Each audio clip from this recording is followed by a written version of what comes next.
শেখ হাসিনা কামালকে ট্রাইব্যুনালে হাজির হতে পত্রিকায় বিজ্ঞপ্তি প্রকাশ নির্দেশ। সাবেক প্রধানমন্ত্রী শেখ হাসিনা ও সাবেক স্বরাষ্ট্রমন্ত্রী আসাদুজ্জামান খান কামালকে খুঁজে পায়নি পুলিশ, তাই তাদের ট্রাইব্যুনালে হাজির হতে পত্রিকায় বিজ্ঞপ্তি দেওয়ার নির্দেশ দিয়েছেন আন্তর্বর্তী অপরাধ ট্রাইব্যুনাল। সোমবার 16 জুন শেখ হাসিনা, আসাদুজ্জামান খান কামাল ও সাবেক আইনজীবী চৌধুরী আবদুল্লাহ আল মামুনের বিরুদ্ধে জুলাই গণহত্যার মামলা শুনানির জন্য নির্ধারিত দিন ছিল ট্রাইব্যুনালে।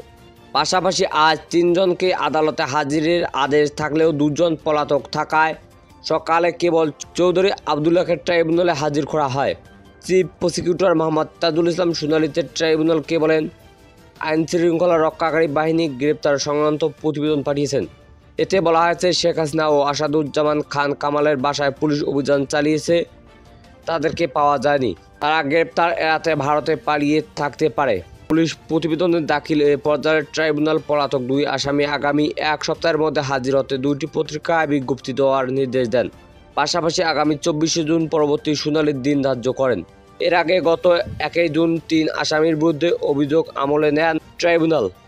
প্রসিকিউশন অভিযোগে বলা হয়েছে, 16 জুলাই থেকে 5 আগস্ট পর্যন্ত সারা দেশে 400 ছাত্র জনতাকে হত্যার দায় শেখ হাসিনার। তার নির্দেশে উস্কানি ও অপপ্রচার হত্যাকাণ্ড সংঘটিত করে আইনশৃঙ্খলা বাহিনী, আওয়ামী লীগ, ছাত্রলীগ ও যুবলীগ।